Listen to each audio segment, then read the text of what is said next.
Saksham, please start with the introduction. Yes, ma'am. All right. Greetings to all of you. Hello. Okay. Hello, everyone. My name is Saksham Tiwari. I am going to moderate today's session. I welcome everybody. Sir, you want to say something? No, just your forward, please. Is it okay? When you tell me, let's go, I'll start. Okay, thank you, sir. I welcome everybody to the 5th session of summer school on human rights, organized by the Northeast East in collaboration with the South Ural State University and University of Maribor. Today we have Professor Raul Khoshimov with us. Sir is an associate professor at the Department of Criminal Procedure at the National Research South Ural State University, Russia. Sir, on behalf of the entire team of Northeast East, I welcome you to today's session. Welcome, sir. The stage is all yours. Over to you, sir.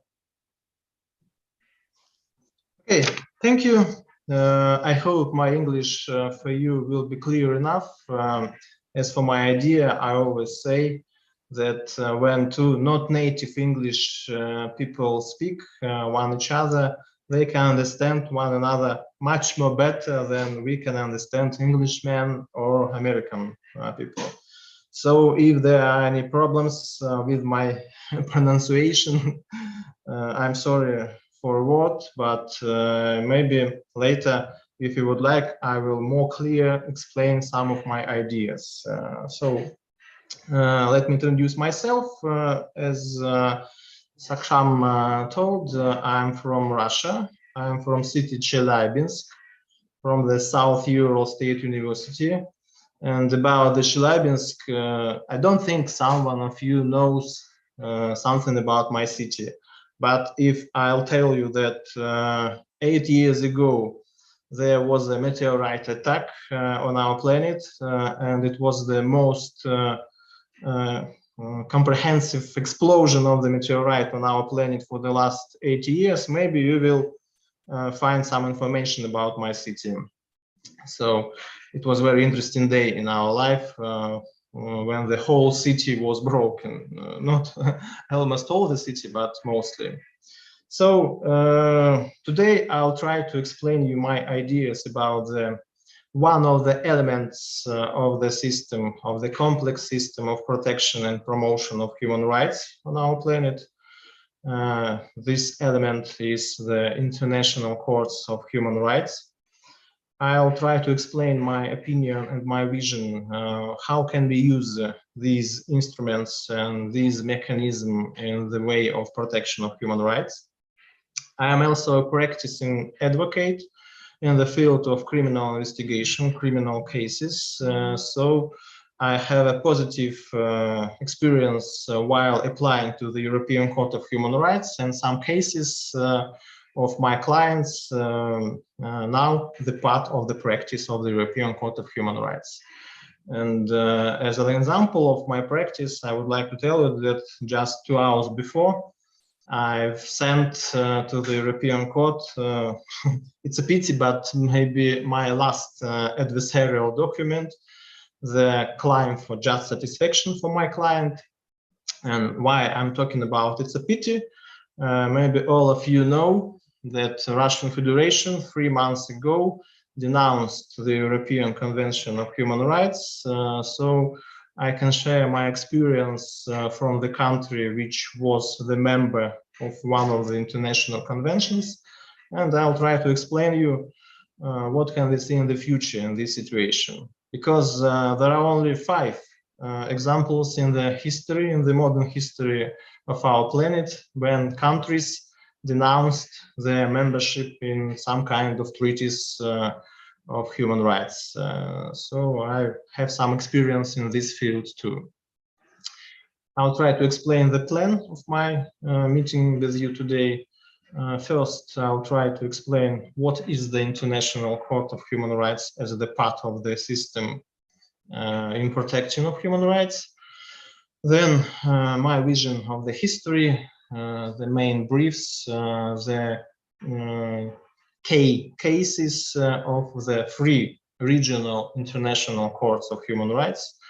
We are talking about the European Court of Human Rights, Inter-American Court of Human Rights, and African Court on Human and People's Rights. I'll try to explain the importance of these three institutes, then the problems, the challenges we meet while creation and existing of these courts, and then maybe some kind of visions. Are there any future perspectives of creating another one, another more comprehensive, more universal court of human rights? Or maybe if we are talking about you, as I know most of you are from India, and some students from the countries of the Southeast Asia. And are there any perspectives of creating some kind of regional for East Asia, regional court of human rights? So,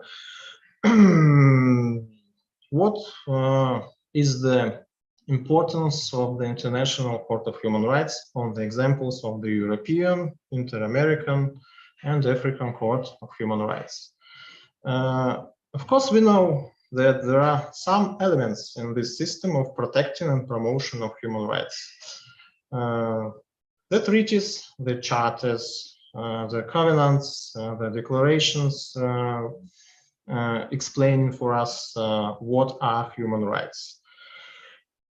Some kind of international intergovernmental organizations, the United Nations committees, and Professor Antoniata earlier, some days ago, told you about this practice. Of course, the protection of human rights is the aim of the country, of every nation, and the judicial law enforcement systems of every country are aimed to protect human rights. But in some situations, when the individual or organization have a dispute with the state itself in face of the state agents, I think, and I know as the lawyer, it's not so easy to find justice in your own country. Because yes, the court branch are separated usually in any country from the executive branch and the legislative branch. But if the case, your case as the individual, as the citizen of the state, confront with the state interests, with the public interests, it's not so easy to receive the justice in your own country. So what is the reason? What can we do? Of course, we have to go to the above state instruments, to the above state organizations, treaties, and so on. And maybe there we can find some kind of justice, some kind of result, when we can receive satisfaction, when we can receive a trial of our case on the national grounds.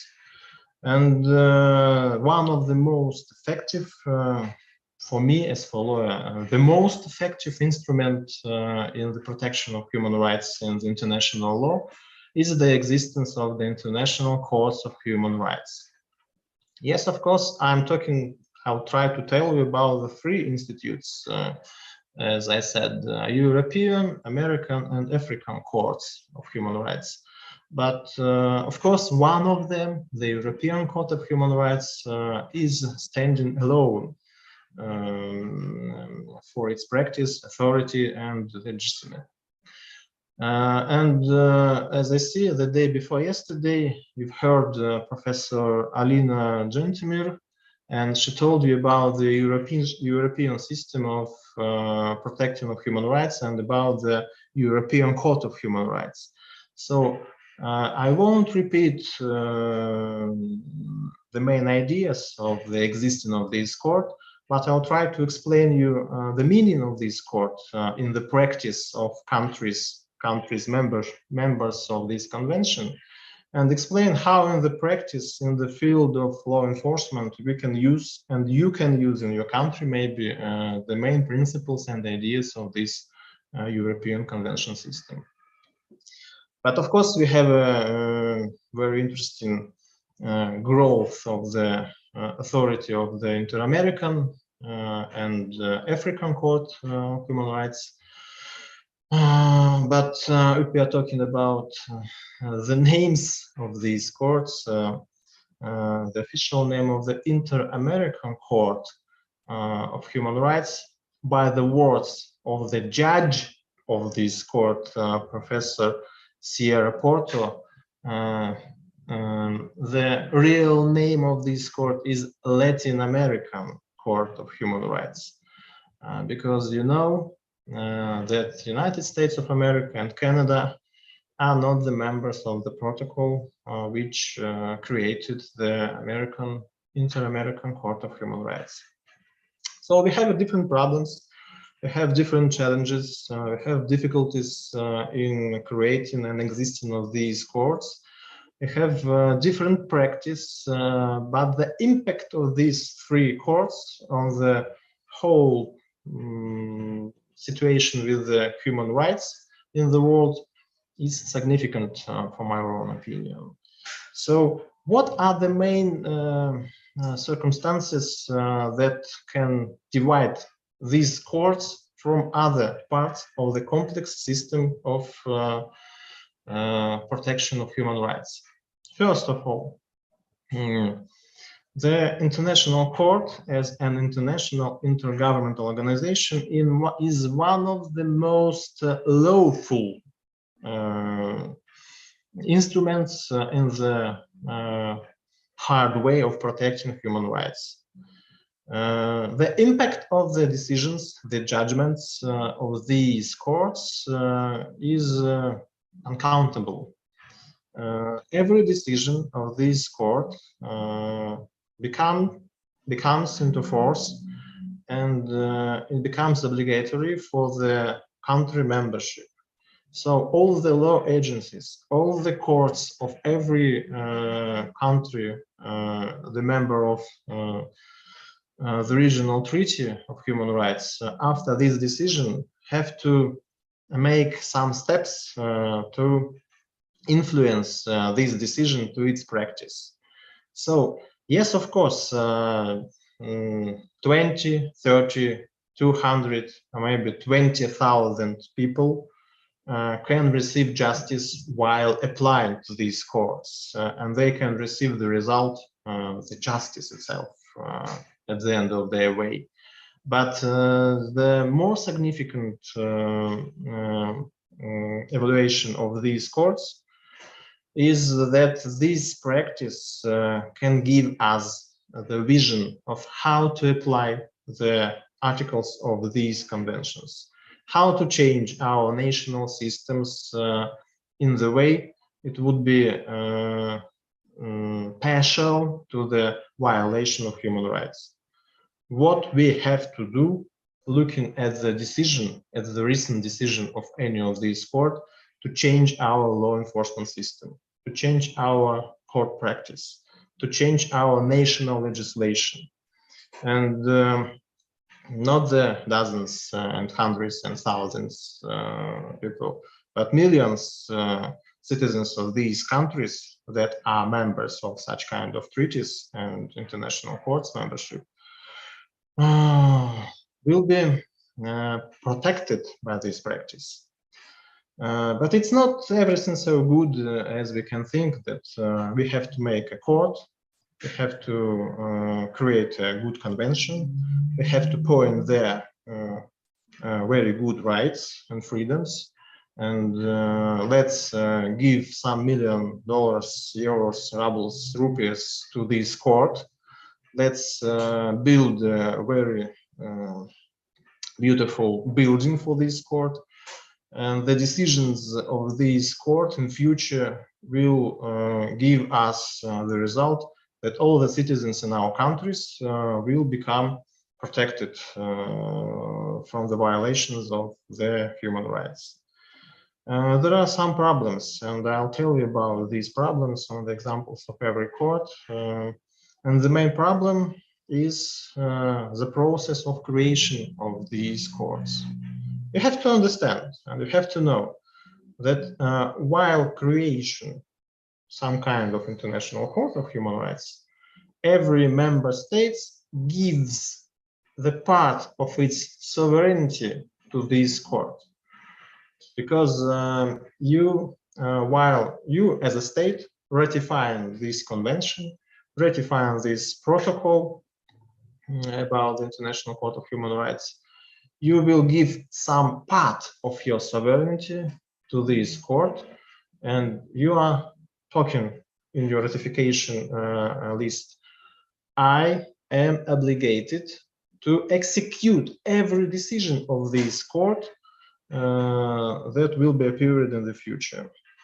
And of course, sometimes to these courts apply people that are in opposition to the branch, to the executive branch of this country. So we often can hear that some countries blame the European Court, the Inter-American Court, and the African Court on Human Rights. Some people, some nations, some states, and some even group of states blame those courts of their political issues, of their political vision of some cases. But it's the problem, it's the plus and the minus of these courts. So we have to understand that there is no right decision, only one decision in any case. Every case is the result of finding the balance between different rights and freedoms. And I'll try to show you all the different examples of this month, last month, of these courts decisions and judgments, how these courts try to find the balance between different freedoms and rights. So let's talk about the courts themselves. For this day, 136 countries are the members of 3 regional conventions of human rights: European Convention of Human Rights, the American Convention of Human Rights, and African Charter on Humans and People's Rights. But not all of these 136 states are the members of special protocols or special parts of these conventions, treaties, and charters, which created the special courts. And for this moment, only 99 states gave their citizens the right to apply to these 3 courts. But the right to apply exactly to the court, not through the special filtering commission on human rights, as in African and American Court of Human Rights, granted only for this moment 54 states, and 46 of them are the European states. 8 of them are African states. So you have to know that there are 2 models of creating and existing of this International Court of Human Rights. For this time, from 1998, the European Court of Human Rights is the only body of the Council of Europe, and every citizen, every human on the territory of one of the states of the Council of Europe can apply exactly to the European Court of Human Rights in Strasbourg. They see the city to the Council of Europe. In African Court, only 8 countries gave such kind of an option to their individuals and non-governmental organizations. In American Court and other states in African Court can apply individuals and non-governmental organizations to the commissions on human rights, a special kind of international intergovernmental organization, which are the filters for the individual applies. And this commission, taking into consideration different principles, take only most significant, as they think, cases and give these cases to the court. So that's why it's a big difference between the number of cases that are held between and before the European and African American Court of Human Rights. For this moment, for the history of all these three courts, I'll tell you the statistics. The European Court of Human Rights received about 900,000 applications for all the time of its existing. Yes, of course, it's one of the oldest courts, but if we are talking about the Inter-American Court of Human Rights, it's about 300 applies to this court because of the filtering commission. And if we are talking about the youngest court, the African Court of Human Rights, it's about 200 applies application to this moment. And of course, for the whole time, only 20 applications were created by the African Court of Human Rights where the violation was found. Only 20 for 16 years. For this time, for the whole time of creation from the European Court of Human Rights, it was about yes, it's about 20,000 decisions and judgments by the European Court of Human Rights where the violation was found. And in American court, it's about 230 for this moment. What kind of model is the right one? With the filtering commission or without? It's two different models. Every model has its own pluses and minuses. Of course, for every of us,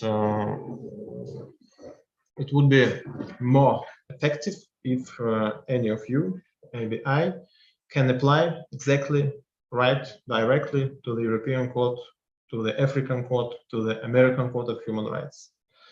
But maybe the problem is financial.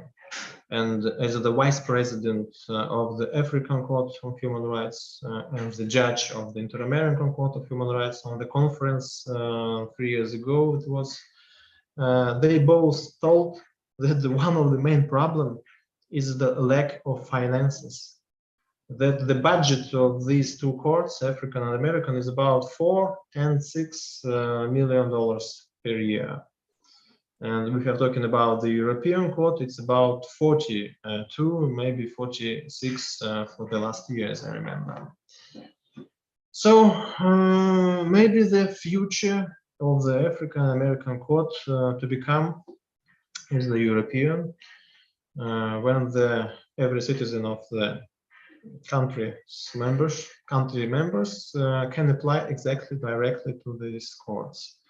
But for some reasons, I think we won't see this beautiful future for next decades, and the problems are in the modern history. Another problem is that some countries even not just ignore these courts decisions. Some countries not are only in defense against these decisions, but they're trying to explain that they can denounce those conventions, and it will be the way out from this mechanism. And I'm talking with you from Russia. And on the 16th of March, Russian Federation denounced the European Convention. And we have at least 3 months until the 16th of September, when the applications from Russian Federation still be could be applied to the European Court of Human Rights. But just 2 days ago, our parliament made a bill. It's not still the law, but it will be the law soon. And by this law, no one decision of the European Court of Human Rights from the date of 16th of March will be executed in our country. So any persons who applied to the court some years ago when the violation of the right was in 90s, early years of the ratification by Russian Federation of this convention, our parliament give us the new vision of international law. According to this vision, no any decision of the European Court will be executed in Russian Federation. So today I've sent my documents for the application, and it was firstly applied to the court in 2011. So 11 years ago was first applied, was the first apply of this my client to the European Court of Human Rights. And only 2 weeks ago, the court gave us the right to give us the final claim for just satisfaction.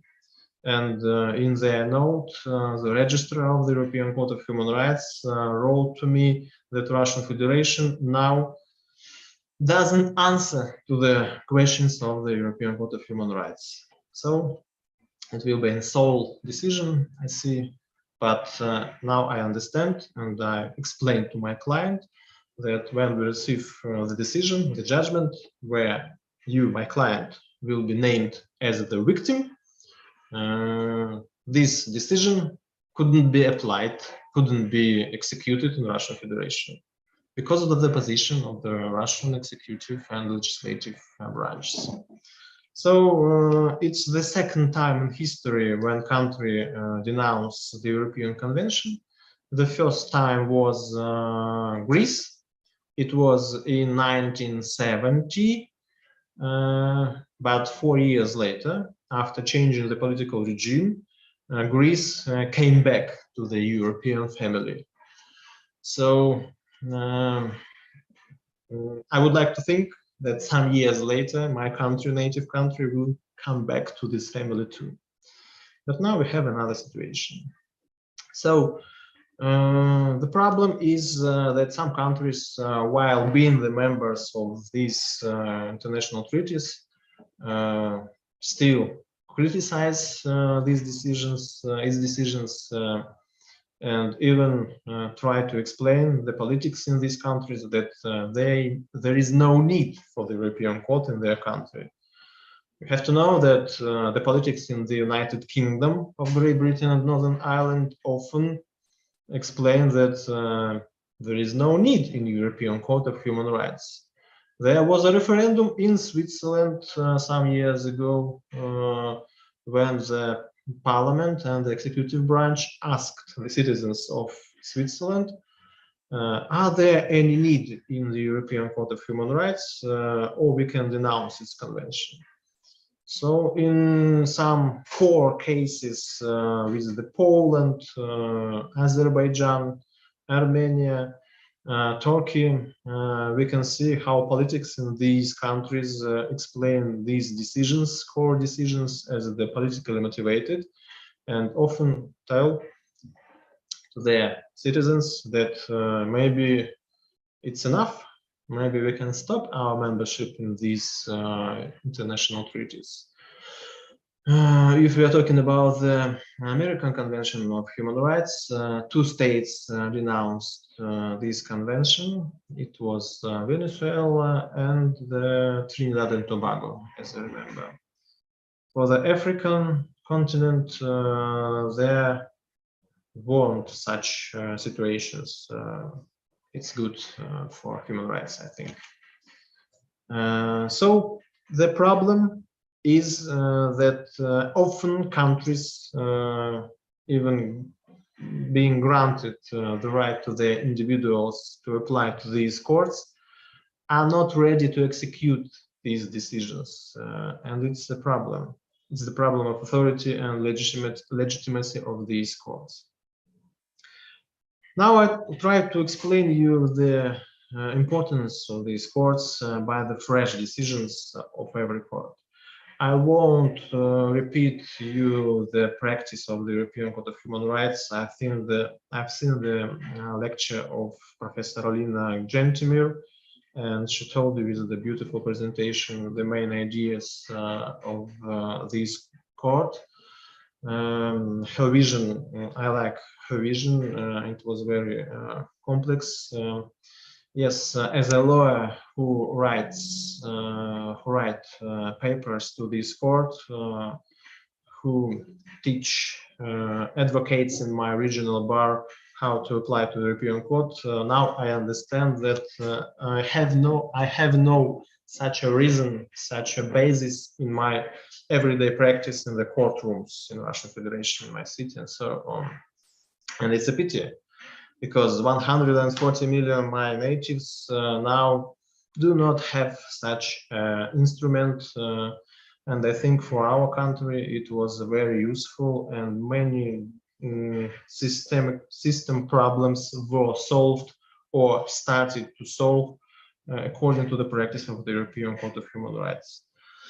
But let us speak about not the future, not the pities, but about the existence of this court. For example, I would like to give you information about the decision of European Court of Human Rights of the 7th of June, 2 days ago.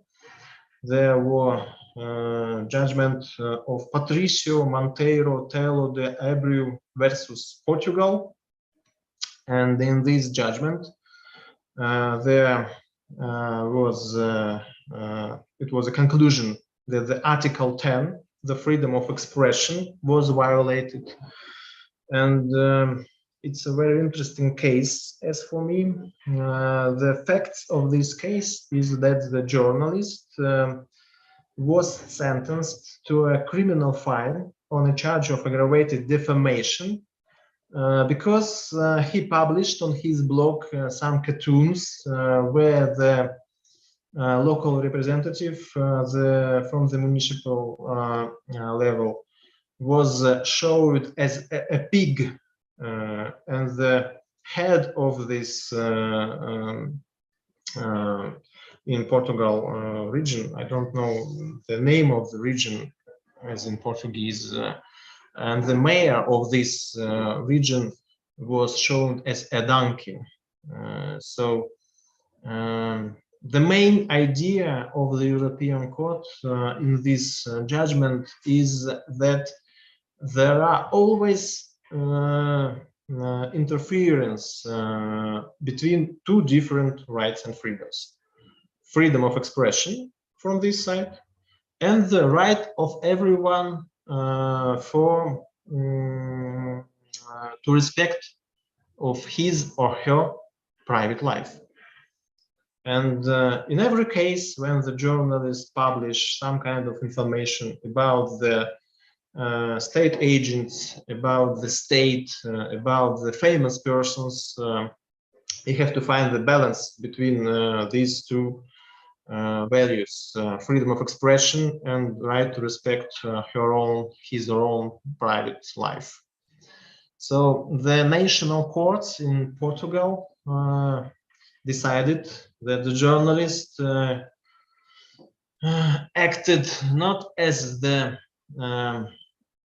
journalist, but as the person with the personal interests, because he was the political in this region too, and that these cartoons with pigs and donkeys are not the way to rightful expression of the political idea itself.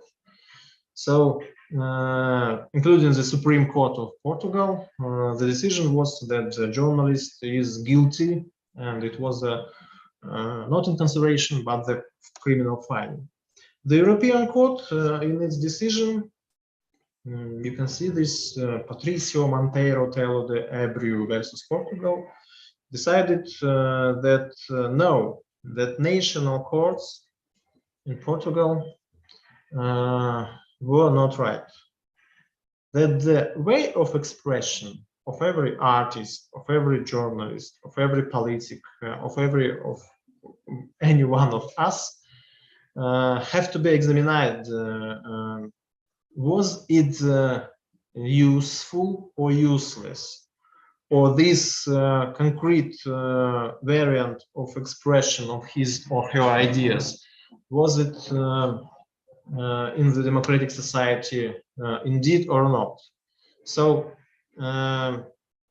local courts, national Portuguese courts, decided that the balance was in the part of the respect of the private life. But the European Court of Human Rights decided that the freedom of expression is, in this case, in this situation, is more powerful principle, right, freedom, and so on.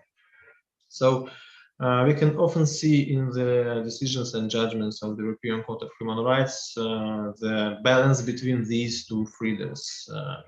And there is a wide practice of decisions of the European Court of Human Rights where we can find how the European Court finds the balance between these two values.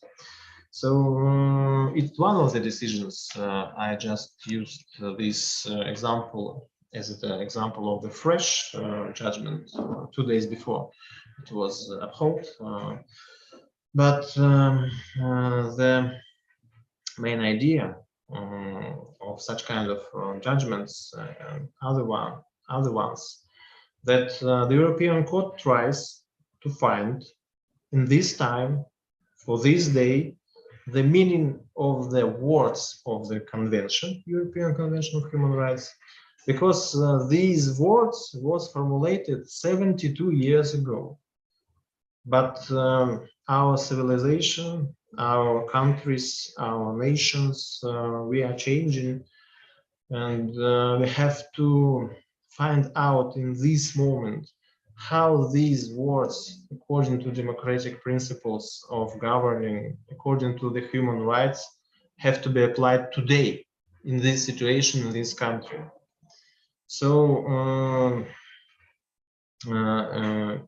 in the famous 2 years ago video on YouTube on the official page of European Court of Human Rights, the European Court named itself Conscience of the Europe. That means that the European Court is the institute that tries to explain what to do now.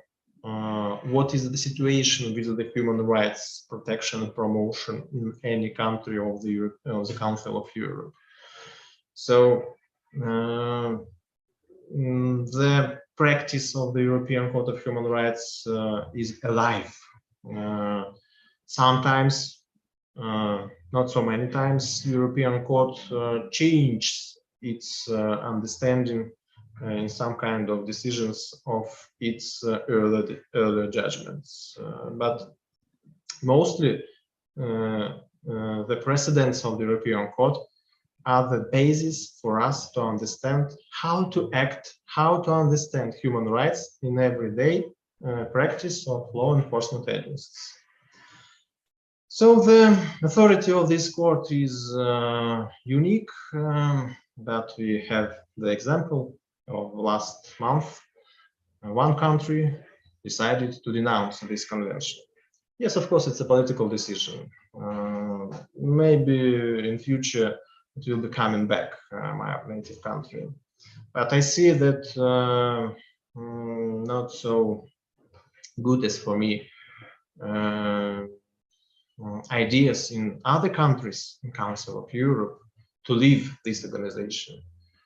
And it's a pity for the citizens of these countries. I hope that the main idea would be that much more countries will become the members of the Council of Europe. And as for me, it would be grateful if any other country from all over the world would become the member of the European Court of Human Rights.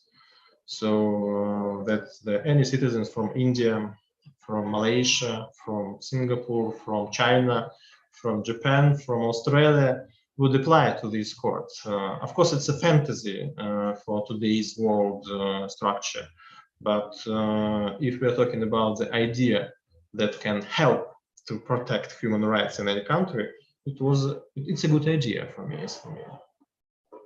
If we are talking about the, for example, the Inter-American Court of Human Rights, I also can tell you about some interesting, the fresh decisions of this court that can show us a different approach to the standards of protection of human rights.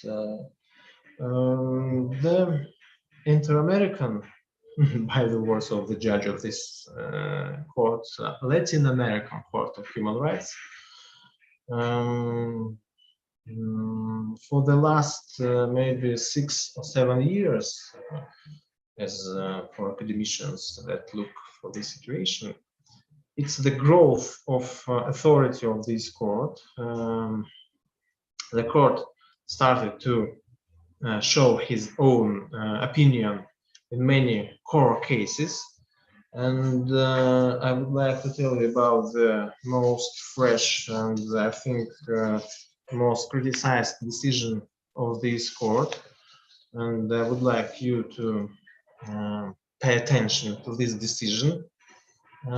It's the decision of Paves versus Chile from the 20th of April of this year. The situation is very interesting, and I think in your countries there are some kind of situations that could be interpreted from the position of this decision. What about the effects of this case? Sandra Paves was a teacher in a public Catholic school in Chile, and she had been teaching the religion in this public school from 1985.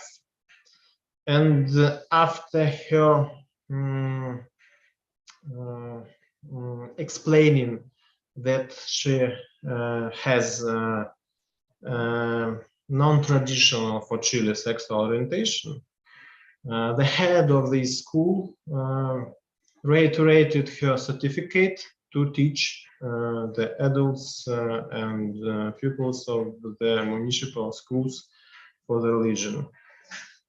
So national courts, including the Supreme Court of Chile, decided that the teaching of religion could not be granted to the person who doesn't live according to the principles of this religion. And the official Christianity religion in Chile, of course, are not agreed with the different non-traditional sexual orientations of the people. So the Supreme Court of Chile, in its decision, decided that the right to receive the religious education would be violated if the teacher will be the person who doesn't itself obligates the main principles of this religion.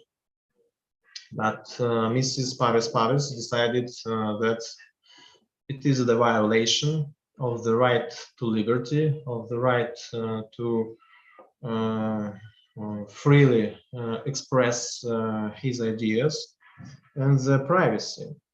So she applied to the Inter-American Court of Human Rights, and Inter-American Human Rights made the judgment April 20 of this year and decided that there was a violation of some articles of the American Convention of Human Rights. And the court, International Court, ordered the Chile to undertake various measures of reparation. And as I read some information while translating from the Spanish in Chile, about 30,000 people in Chile wrote the open letter to the government, and in this open letter, the citizens of Chile ask the government to denounce the Inter-American, the protocol which established the Inter-American Court of Human Rights.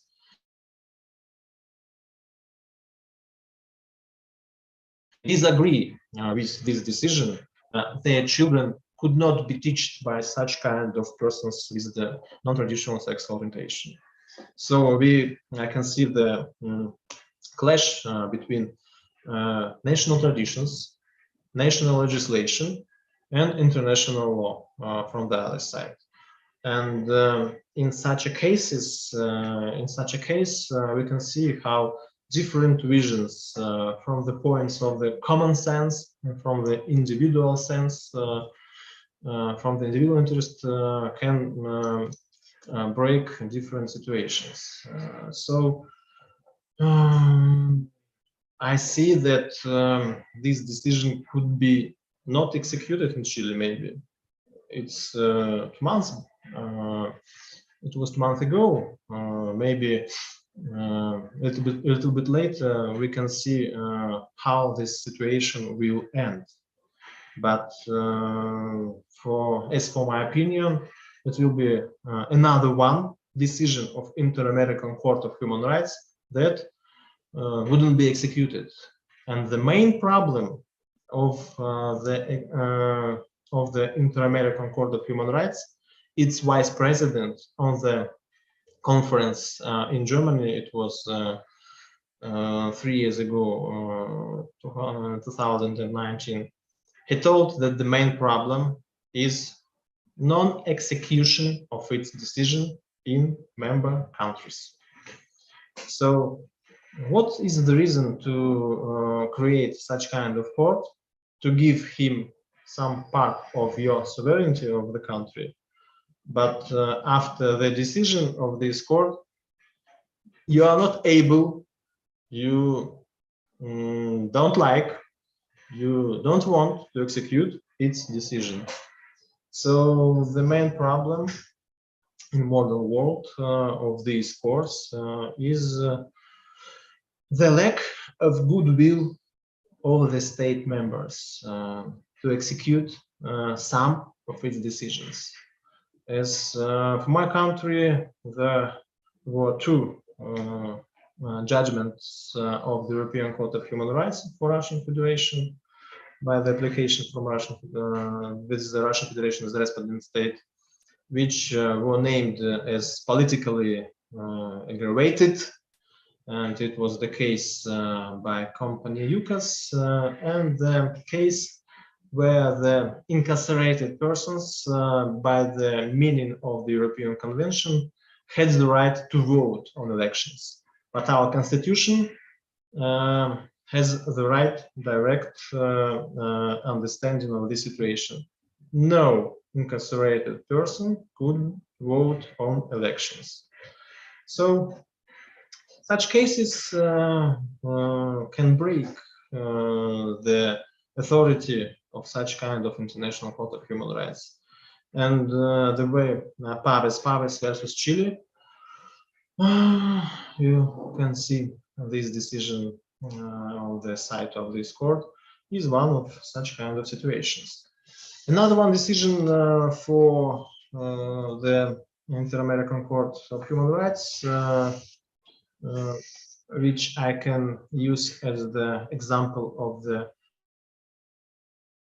best practice, and for many reasons, the orders, the provisional measures by Inter-American Court of Human Rights could be named as most effective in the practice of international courts of human rights.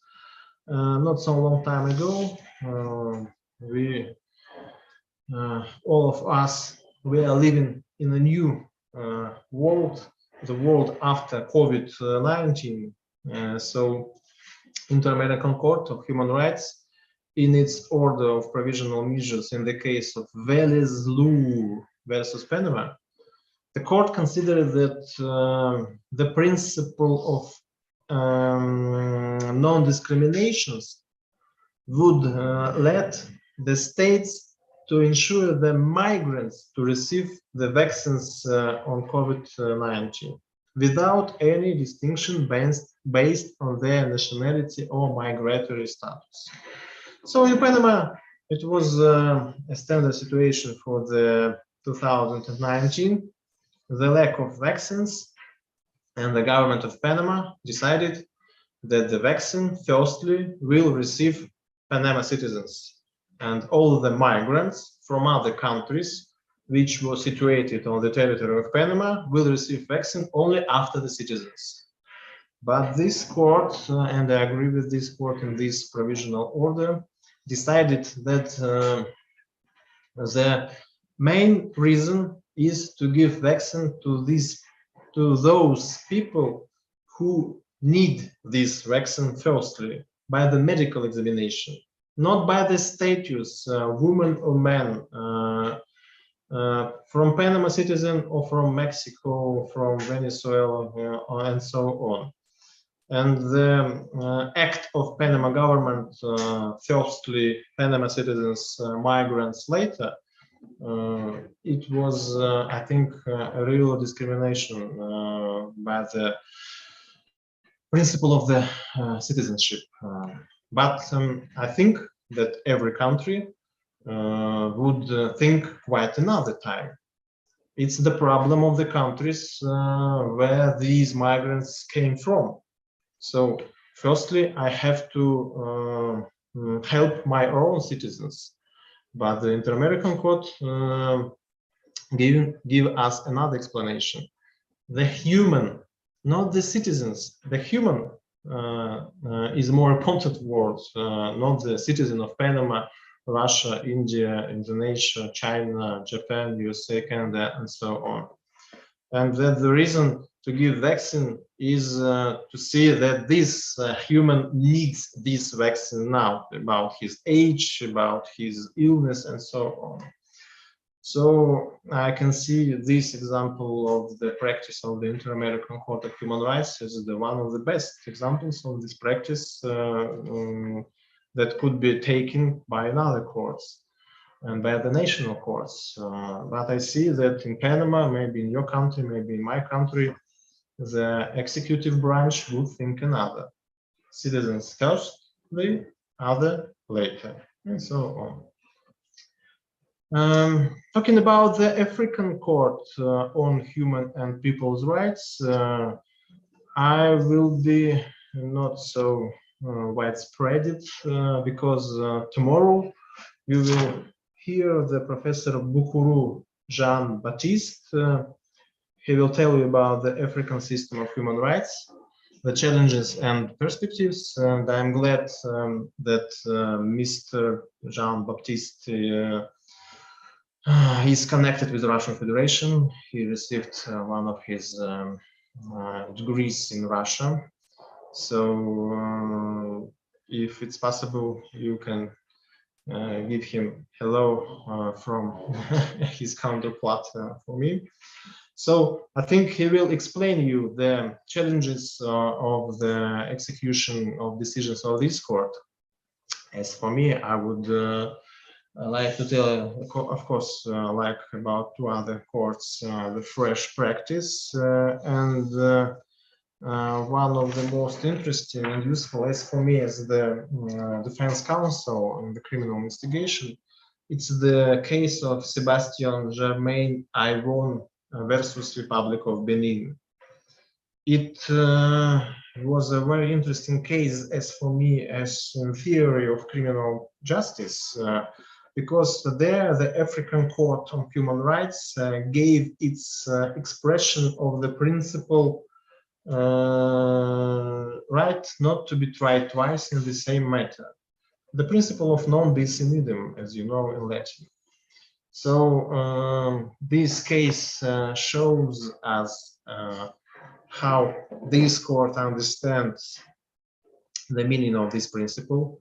And the interest of this case is that this principle is not situated in the text of the African Charter on Human Rights. So the court explained that these principles is possible for use in this case from the whole international law, not the African Charter on Human and People's Rights, the basic original treaty for this court. So the understanding of the rights for the due process for the criminal procedures on the African continent in this case are very interesting. And one more idea I can see from the decision on 24th of March of this year, decision of Emile Touré. The interest in this case, I hope it's only interesting for the professionals, yes, but you have to know that on the African continent, there is another one, International Court of Justice. Not the specialized tribunal on human rights, but in the African continent, there are some regional organizations in different ways of unity. And in its decision, the African Court on Human Rights cited the ECOWAS Court of Justice, ECOWAS, the Economic Community of West African States Court of Justice. And while citing this decision, earlier decision of another court, of another international court, this African court decided not to interfere with this earlier decision and decided the application to be inadmissible. So why I'm talking about this concrete decision, you have to know that sometimes we can see that different regional courts of human rights give us the examples of different understanding of the same situation in different countries or continents. So by the words of Angelique Nussberger, the former judge of the European Court of Human Rights, the famous academic for now, she wrote in his latest book of the last year that the growth of number of regional international courts of human rights is not so good as we can think. Maybe with better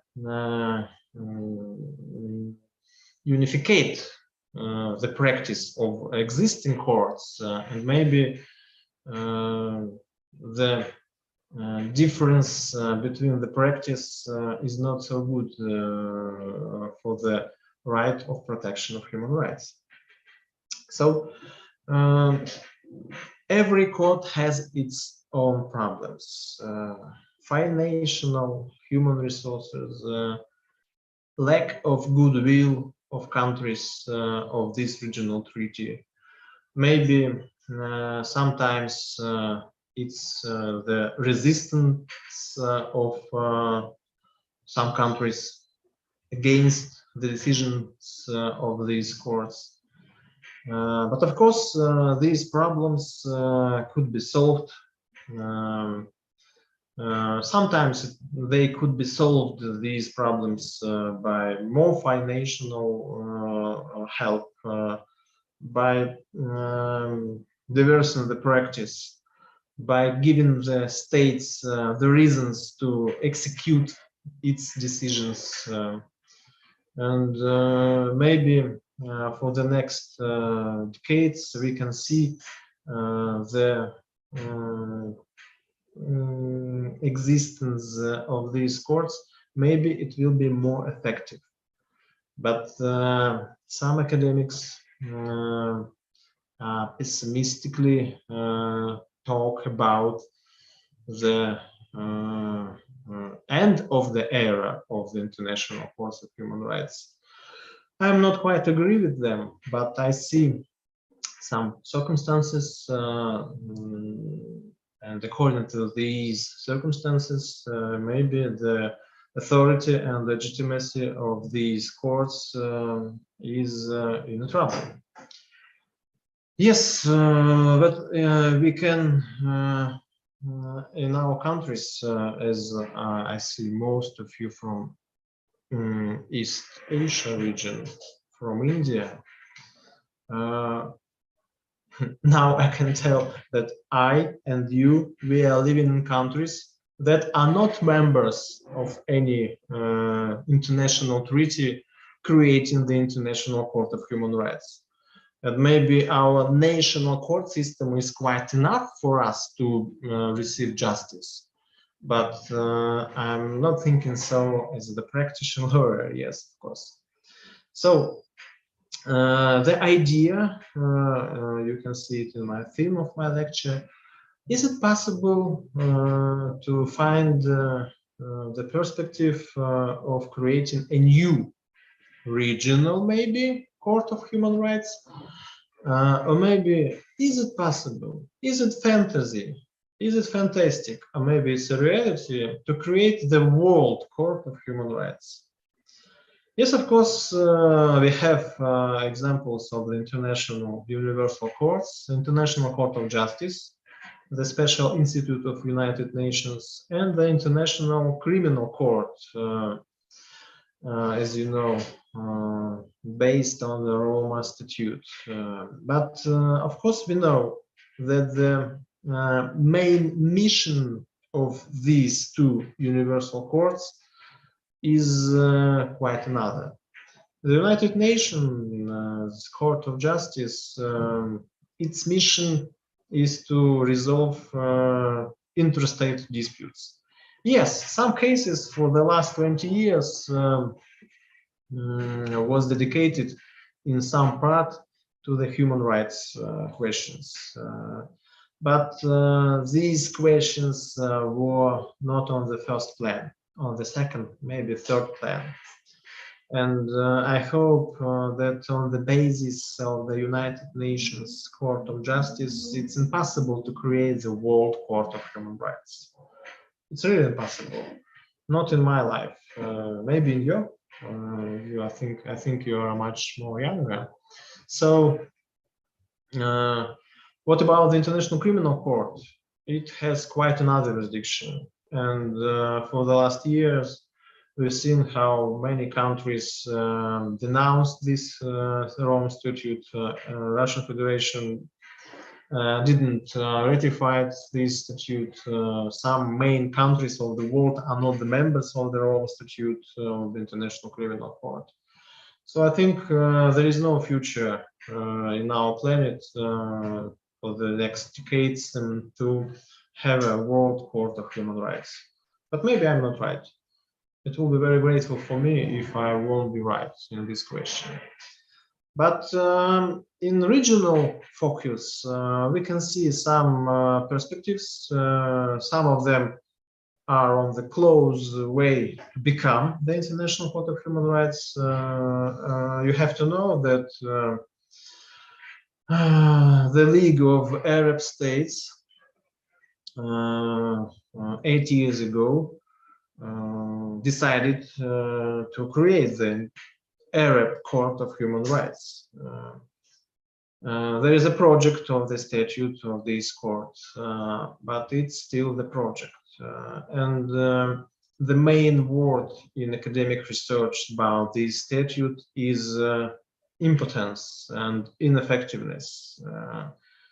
Mostly scholars and academics from different countries, from international non-governmental organizations, told this statute is just the word, and this court will be ineffective and more ineffective than the African Inter-American Court of Human Rights and so on. So the perspective of creating this court is existing for this moment, but 8 years for the project is quite a long time, and maybe the states from the League of Arab States decided to stop this process. As for the East Asia, we know that the ASEAN countries, the Association of East Asia, Asian nations, in 2009 was created the Commission on Human Rights, and I've seen some ideas from the scholars of the East Asia region that there is a time to create Asian Court of Human Rights with the headquarters court headquarters in Singapore.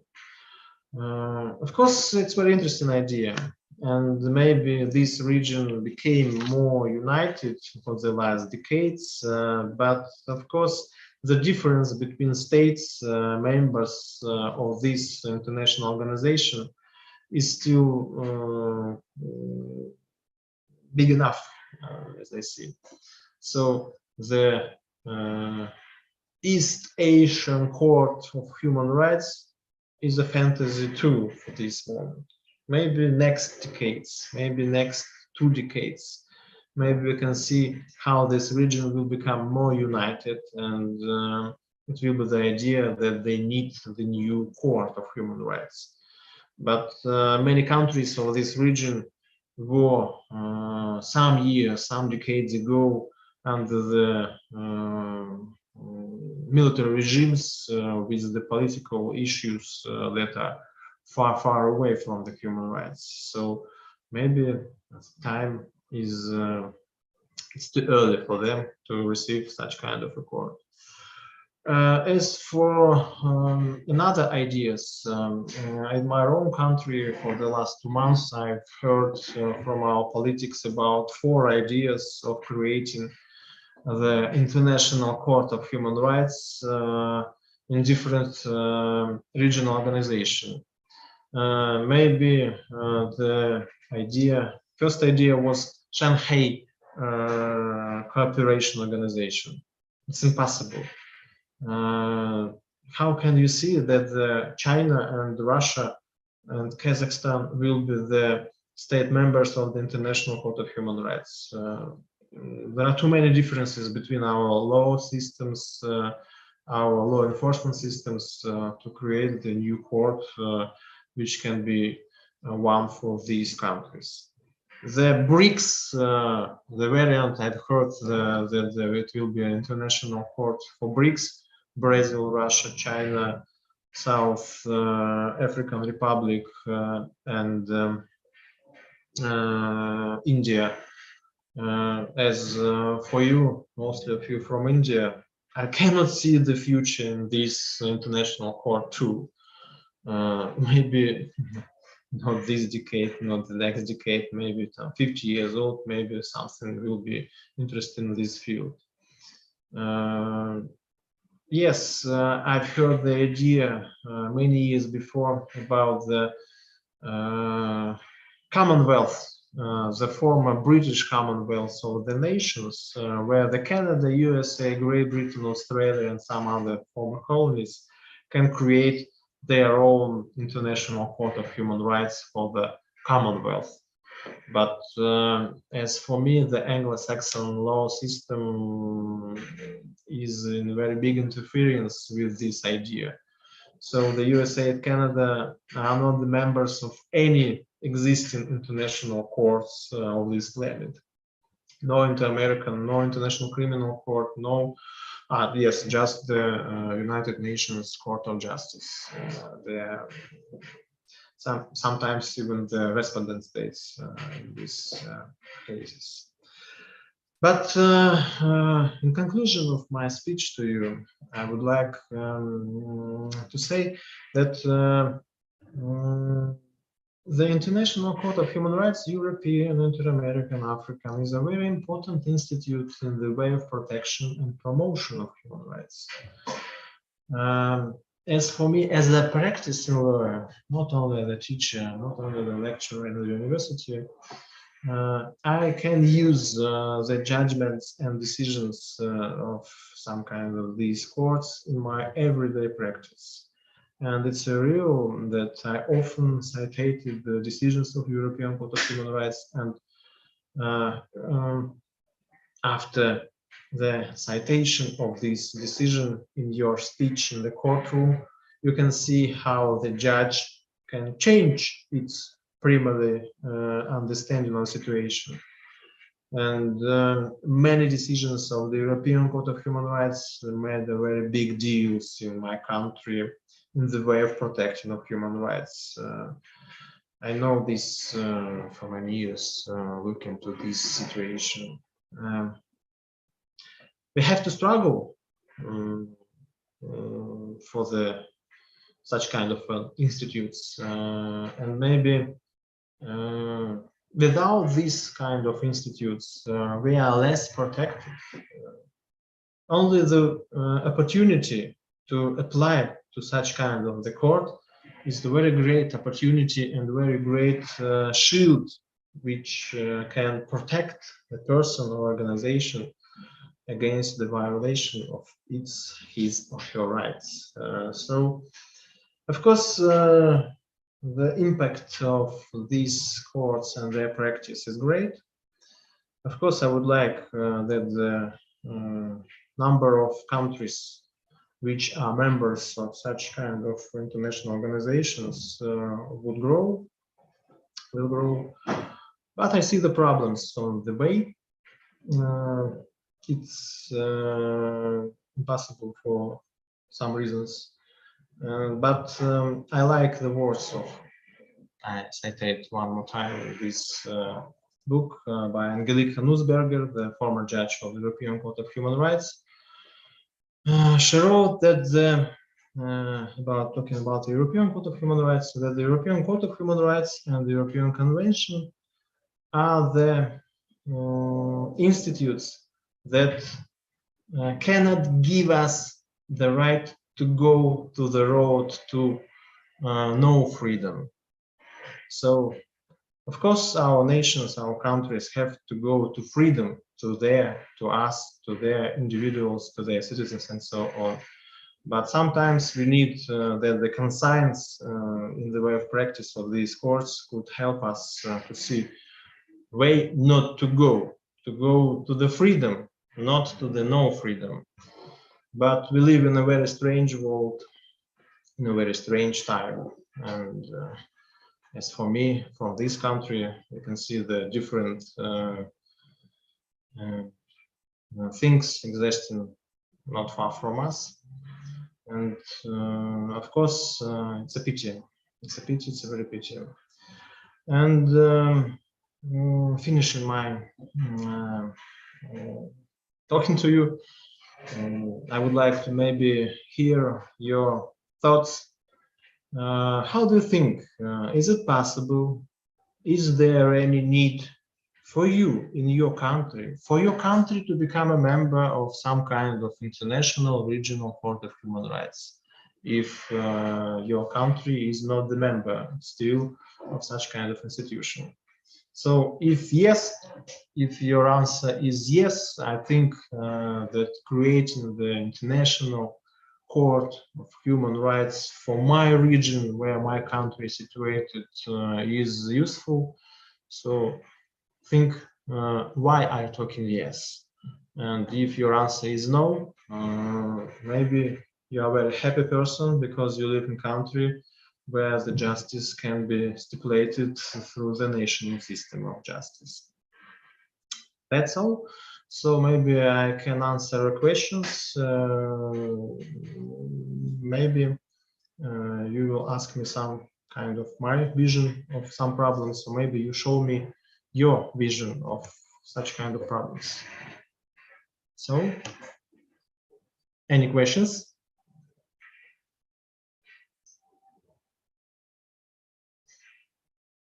If the question could be named, maybe in some kind of chat box. I cannot see in chat box.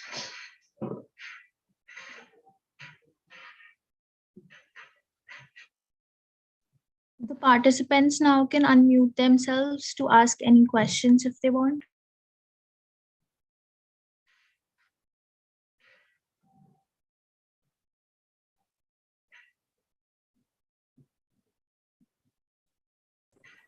Hi, uh, nice to meet you, sir.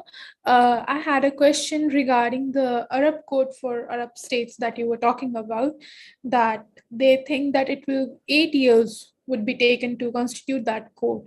And you said that it's not much of a positive outcome possibly out of that because of the academic limitations they have. I didn't get that point. How is academic political reasons I would still understand, but how would academic affect how if an regional code could be formed or not? Okay, thank you for your question. Yes, the scholars, different international non-governmental organization printed their vision of why this project or the statute is the ineffective mechanism. And the main idea was in the articles of this statute. And the main idea that there will be a filtering commission on human rights. So no any individual from any Arab state can apply directly to this future court.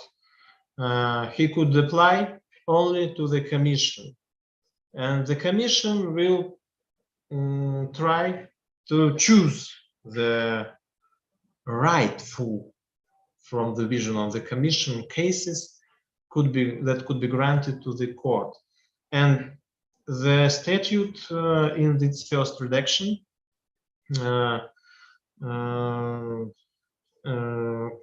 has the phrase that if the state respondent will be consisted with this apply, it could grant it to the court. So if the state will say, I'm not agreed to give this case to the court, this case will stay only on the filtering section of Commission of Human Rights. So the academics explained their vision that such kind of the filtering section of the commission and asking the respondent state would they like this case to be prompted to the court. That means that no any individual will receive effective defense of his own rights. And many problems were found in the meanings of the articles of the Arab, we talk at Arab Convention of Human Rights, and there were thoughts that understanding of the Muslim and Sharia rights according to the positive legislation, there will be a big problem of right understanding of the human rights itself. So I hope these three things made scholars and academics to say this statute has no future as effective mechanism. It will be only the promotion of the League of Arab States to say we have such a court. You have Europe, you have America, you have Africa, and in our League of Arab States we have such kind of a court too. It will be a publicity organization, and the citizens of these states won't receive the effective remedy of their human rights, I think. Thank you so much, sir. Thank you.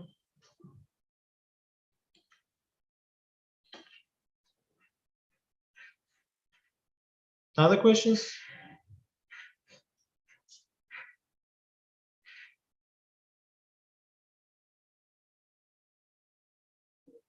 I hope, Harsha, there are no questions. Yes, sir.